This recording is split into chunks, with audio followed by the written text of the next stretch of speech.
Barangkali ramai yang tidak tahu nasib malang yang menimpa kepada 25 buah filem Melayu klasik yang diterbitkan di antara tahun 1953 hingga 1958.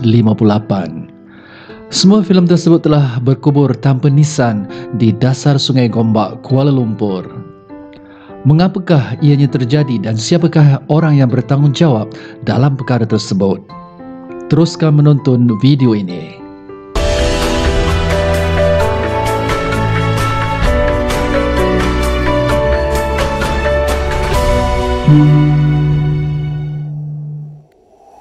Bertemu kembali.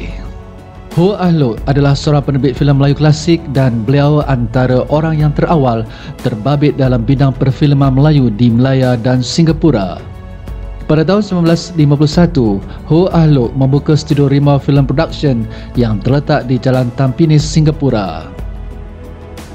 Selepas menghasilkan 2 buah filem, dia menukar nama studio kepada Grace Film Production. Ho Ah Look memiliki beberapa pawagam kecil melalui pembabitannya sebagai pengedar filem dan dia berjaya menghasilkan beberapa filem.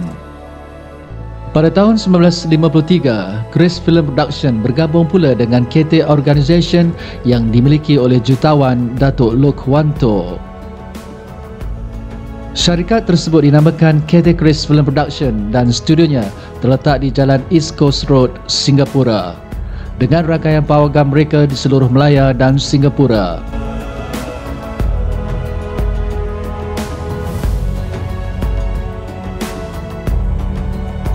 Pada tahun 1958, Ho Ah Look selaku ahli lembaga pengarah terkanan di studio KT Grace tidak berpuas hati dengan rakan kongsinya, Loke Wanto. Perselisihan itu membabitkan pelantikan pegawai kanan KT Organisation iaitu Percy McNeice. Percy sering campur tangan dalam hal pentadbiran pengurusan dan dasar baru pertubuhan tersebut. Ho Ah Look tidak dapat menerima keadaan tersebut dan pada tahun 1959, Ho Ah Look keluar dari KT Grace dan berpecah kongsi dengan Loke Wanto. Oleh kerana kedua-dua tycoon filem ini telah menghasilkan 28 buah filem bersama-sama iaitu dari tahun 1953 hingga 1958, maka timbullah masalah yang rumit untuk membahagikan filem antara mereka berdua. Akhirnya, kata sepakat dicapai, pembahagian filem tersebut dibuat secara cabut undi. Nama filem yang tertulis di dalam kertas tersebut akan diambil oleh Ho Ah Look dan Loke Wanto. Cabutan kertas yang tercatat nama filem yang diambil oleh mereka berdua itu, maka filem itulah menjadi hak kepunyaan salah seorang daripada mereka.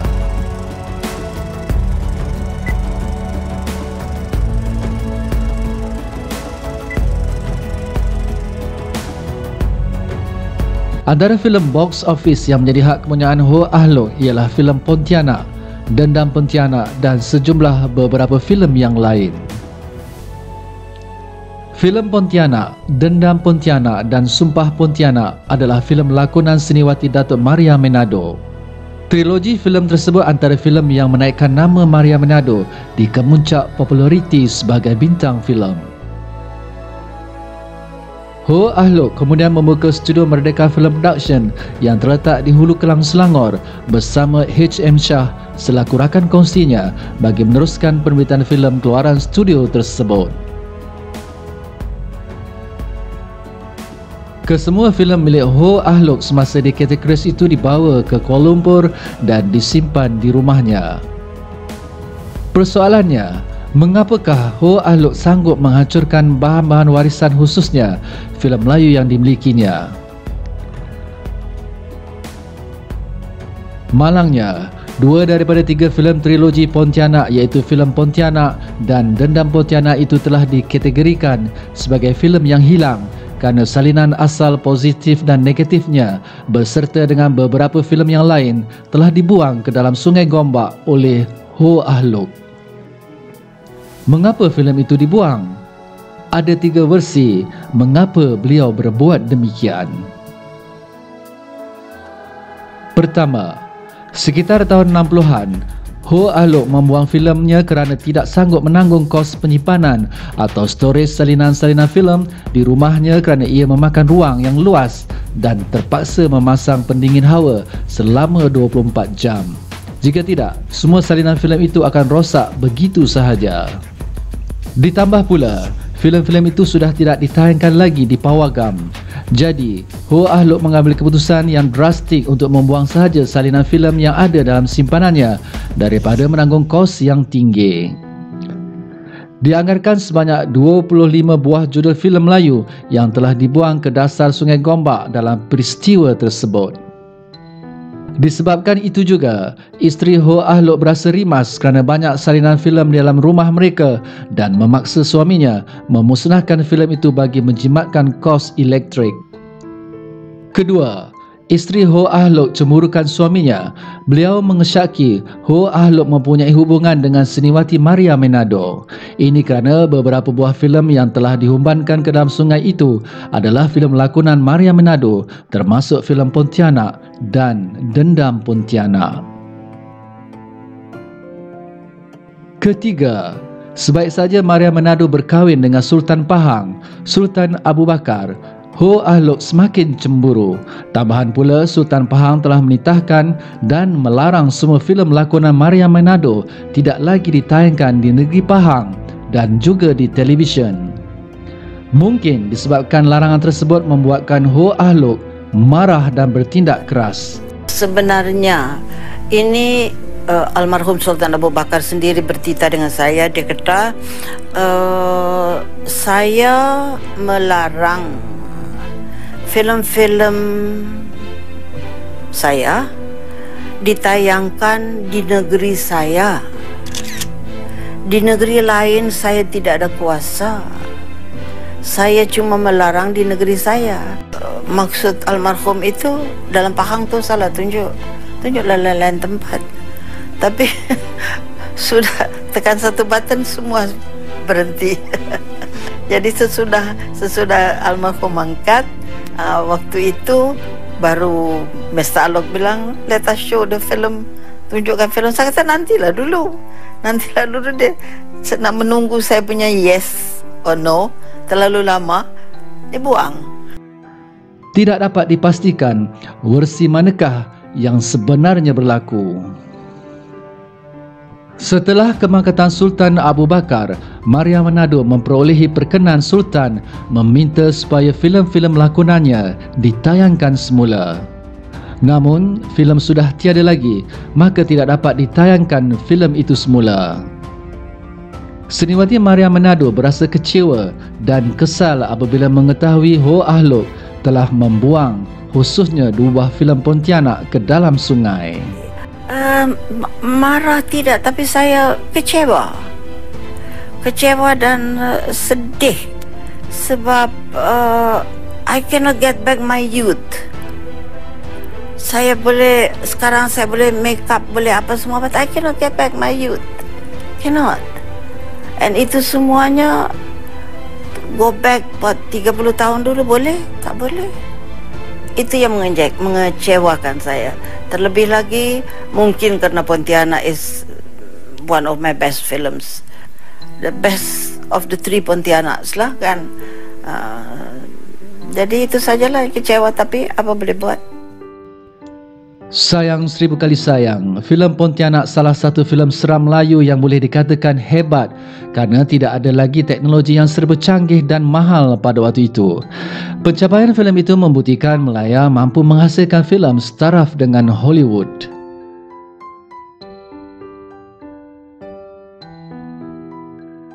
Filem Pontianak itu filem yang pertama, filem seram dalam Malay Films.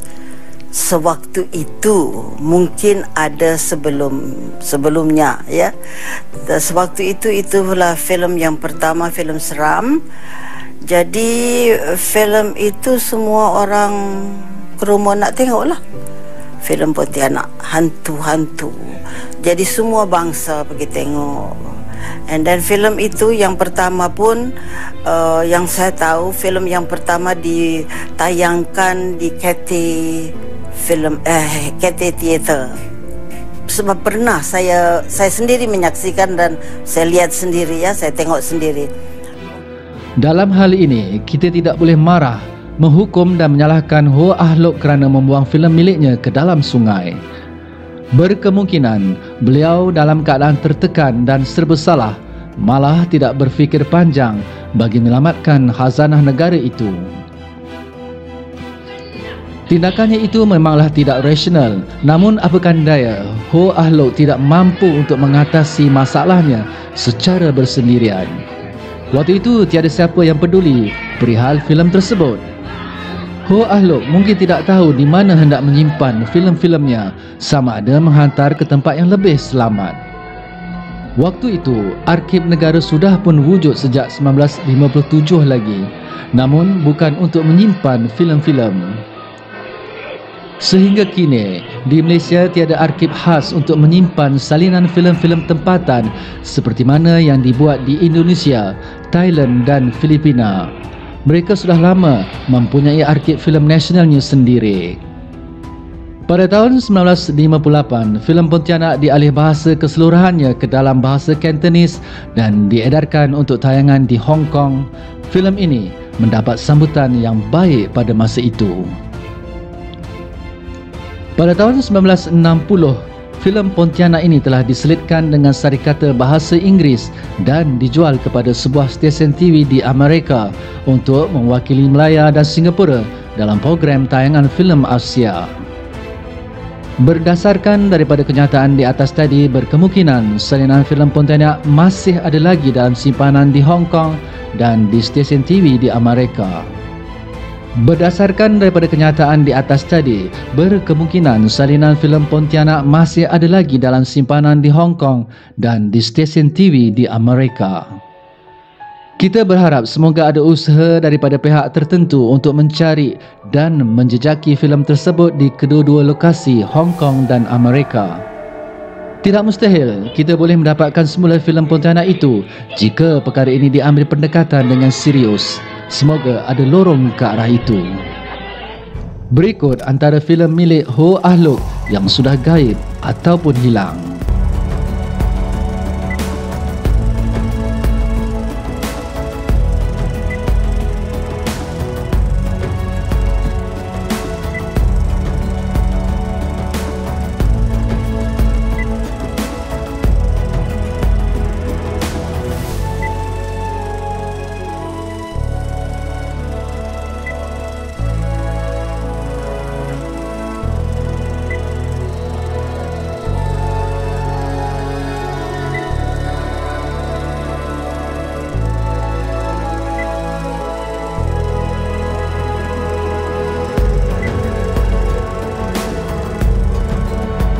Apa yang lebih dikesali, generasi kini tidak berpeluang menikmati dan menonton filem tersebut. Disebabkan itu juga, negara kehilangan sejarah filem Malaysia yang tidak ternilai harganya. Filem adalah salah satu manifestasi kesenian yang paling berpengaruh dan penting. Sejarah filem Melayu sangat istimewa dan kehilangan filem-filem ini sangat menyedihkan. Mungkin salahnya adalah proses pendokumentasian dan pengakiban filem-filem itu tidak dilaksanakan dengan sempurna. Filem-filem Melayu yang lain seharusnya ditempatkan secara selamat sebagai legasi kecemerlangan dunia perfilman tanah air. Ho Ah Lok dilahirkan pada tahun 1901 di Papua New Guinea dan mendapat pendidikan awal di George Watson College, Edinburgh.